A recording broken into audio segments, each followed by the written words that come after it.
Good evening and welcome to another edition of Tok Piksa. Tonight we feature PNG Customs Commissioner Ray Paul.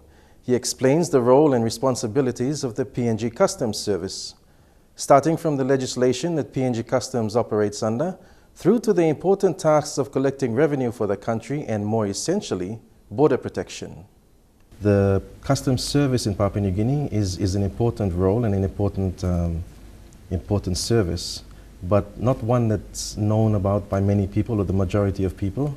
We have importers who import stuff into Papua New Guinea, and we understand that there is still some ignorance about the processes and the fees. So tell us, if you could, who is PNG Customs Service and what exactly does the service provide? Thank you, Neville. To start, let me say thank you for this opportunity to come and speak. PNG Customs Service, our role is mandated by our legislation. We have our legislation that we abide by, that we work along to implement our duties. And there's a number of legislation that we use to implement our obligated duty. We have the Customs Act, we have the Excise Act, and we also have the Tariff Act, and then we have all the other legislations that we work with to help us implement our duty. Now, our mission that all this legislation supports us to do, firstly, is to protect the border of this country. Right. That's the first role. Second one is to facilitate legitimate trade across the borders. And the third one is to protect and collect the revenue for the country. Now, those are the three main functions. Apart from that, we have the enablers that help us to do those. And that's the admin part of it, the staff and the support from corporate service and all that. But that's basically what we do in PNG Customs, yes. Okay. Three important roles, mainly to do with security. Border security. And protecting the country, yes, from anything that's not suitable to be brought into the country. Let me say, the border, we have goods that comes in. Okay. Now, we have to make sure that the goods are the right goods. They are not prohibited and they're declared correctly. You know, you have a lot of activities that happens across the border.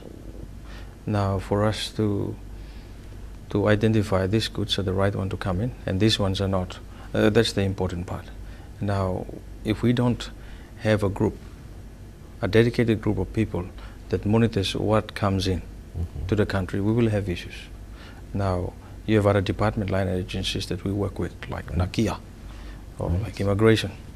You know, they have a role to play at the border, but our role is for conveyance of people, of cargo, and people, cargo, and goods, yeah. Okay. Cargo goods, yes. Okay. And the ships as well that comes with it, to transport, that brings it. Is there a criteria that you follow to identify products that are coming across the border into Papua New Guinea? Let me say, you know, you can import anything into the country to start. However, all this cargo that comes in, they're subject to customs. And we have a Tariff Act legislation that tells us exactly how these goods can be classified. And when we have the legislation in place, it helps us to inform the importer that, okay, this good will attract this amount of duty. Okay, this good is a restricted import. You have to get approval first before you import it. Or this good is a prohibited good. You cannot import it into our country. So you have this legislation to provide that support to do our work daily. And according to PNG Customs, who can be an importer? Are there different categories of importers? Importer, anyone can import anything, like I said, from a caterpillar to a dust. You have the right to import anything you wish to import. But as we always say, before you import, you have to come. If you are not sure about how to import, go to the nearest customs office near you and you tell them, how can I go about doing my import? And they will assist you. Okay. And of course, there are customs service offices Yes, all over the country. we have about 20 offices around the country. You can find us in all the major seaports. Right.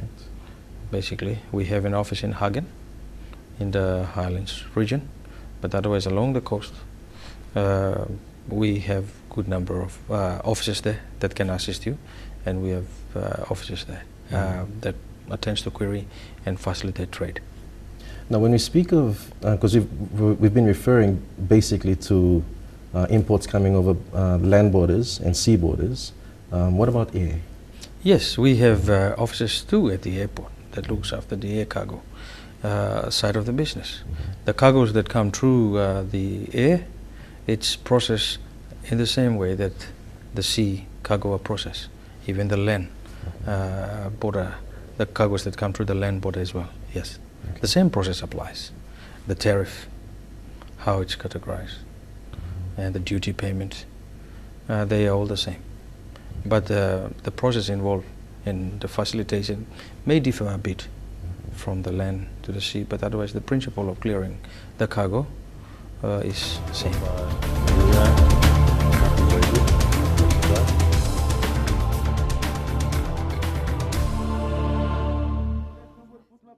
Anyone, it seems, can import anything into the country, but there are rules to follow and duties to pay, not just to land your imported cargo on PNG wharves, but also to take collection of what you import. Commissioner Ray Paul explains what importers need to be aware of before importing.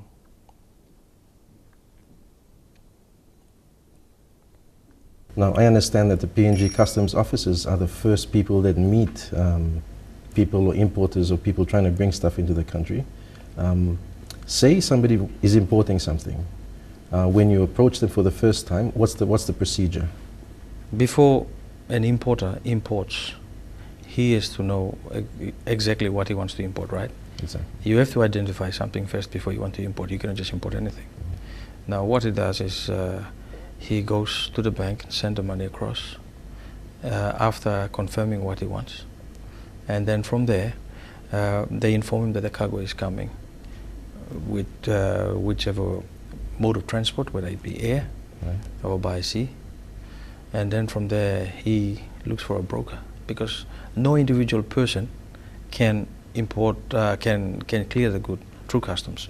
We have appointed customs brokers who represent us and clear the goods that the person would like to import. So they bring it to the broker, and the broker comes and presents all the details to us, to customs officers, and then they calculate the duty, and when the duty is paid, if there is, then the cargoes are cleared. Okay. We in the news have heard of instances where there's been unclaimed cargo or unpaid or incomplete duties that are paid after the goods have hit our shores. Is that a problem? Yes, currently we have abundant cargoes at our wharves around the country because of one simple reason only. The importer failed to understand how much duty he must pay. They don't care about that at all. They go on the internet, they see a vehicle and they say, I'll give an example for vehicles. He sees a vehicle and says, I like this vehicle, I have the budget for it. Now, they don't come and ask customs now, or they don't know. It's just an ignorance, I see. They think when they pay, it's theirs already. So when they bring it in, the used ones, and when they find out that there's a process in place and the duty part of it, most of them, they just abandon it. They said, we don't have the money to pay duty. And that's how we end up with that. Now, what happens is every cargo that is imported, it's the importer that must clear the cargo within 30 days. Okay. Within 30 days. After 30 days, then we customs can always detain. That's by our legislation. Okay. So you see, the onus is on the importer.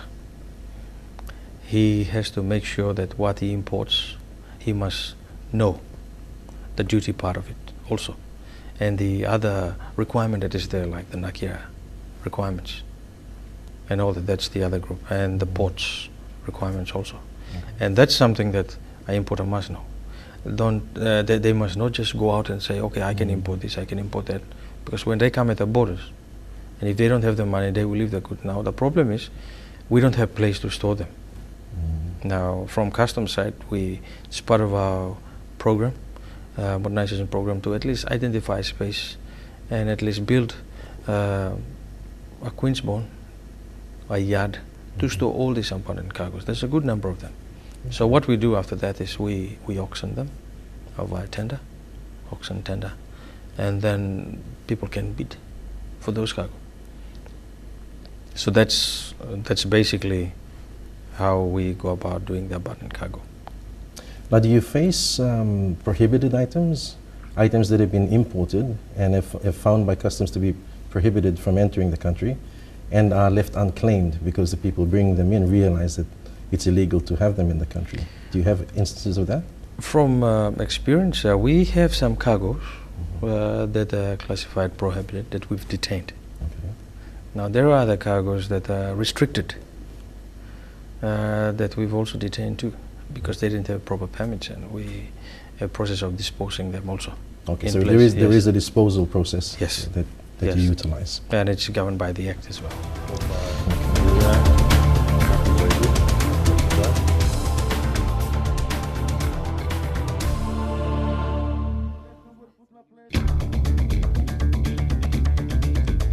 Welcome back to Tok Piksa. We are speaking to PNG Customs Commissioner Ray Paul. The duties of PNG Customs officers are uniform all over the world. This makes it all the more important for PNG to be compliant with standard global practices. Commissioner Ray Paul explains more on this. Now, PNG Customs has gone through a lot of administrative changes in the last few years. And previously, it was a branch of the Internal Revenue Commission until a few years ago. Can you tell us what happened there? Well, the merger, back then, the focus was on the revenue collection side of the business. Now you can see the economic trend has improved over time. We have to focus more on our border as well. If we look after that part well, then we can be able to identify the leakage of revenue, and we can be able to put a tap to that and close it so that it doesn't leak. So our role across the globe, customs, we're very universal. Customs, PNG Customs is a member of World Customs Organization. Right. Now, we have to live by what they say with the modernization program.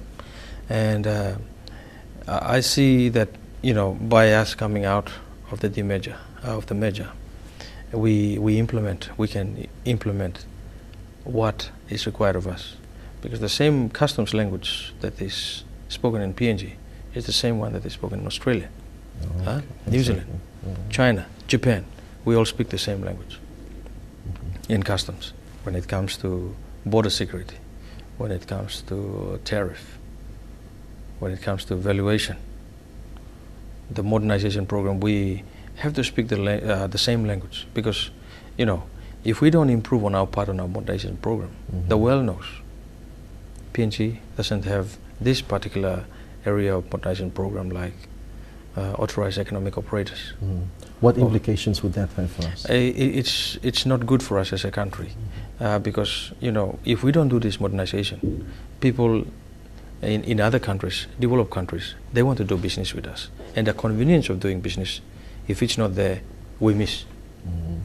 But with the current economic boom on our side, we try as much as possible to live up to that standard of modernizing our work in customs.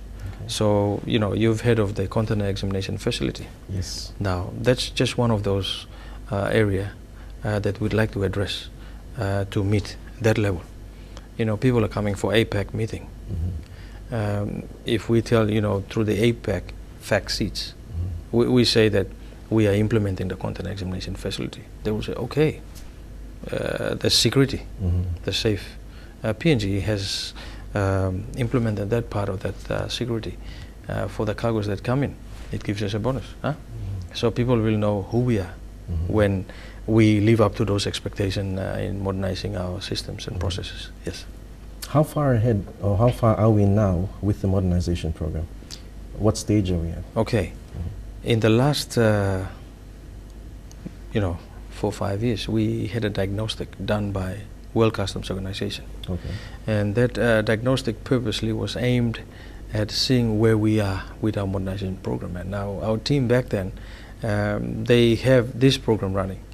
And I'm from the report that I've got from the recommendation, we have done pretty well. Okay. To some certain extent. We are about to conclude on some of those modernization program. We are accessing those through important instruments like the revised Kyoto Convention that's on modernization, and the harmonized tariff.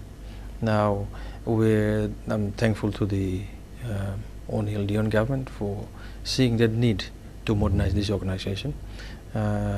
It's been sent to Brussels, the government of Belgium, to recognize the accession via WCO. Okay. So that's one part. So when they see those ticks, they will say, okay, that country is good. So let me say that we are pretty much there.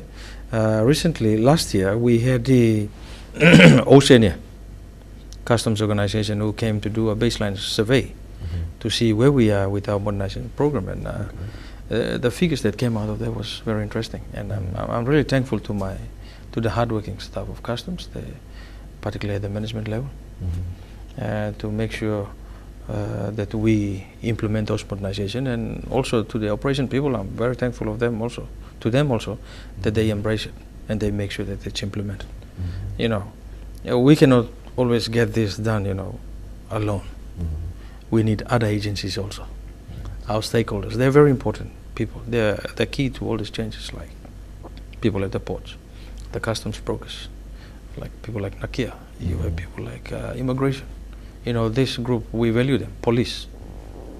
You have the defense force. Yes. Defense force. These are the people that we work together because, alone we cannot get things done, but together we can.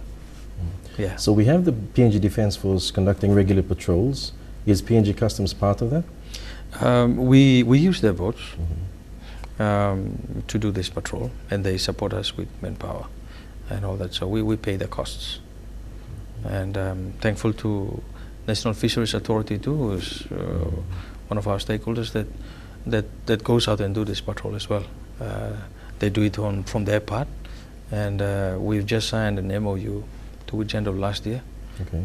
The purpose of that MOU is to make sure that we work together on this patrol, and there are other things also. Customs responsibilities are important to every country.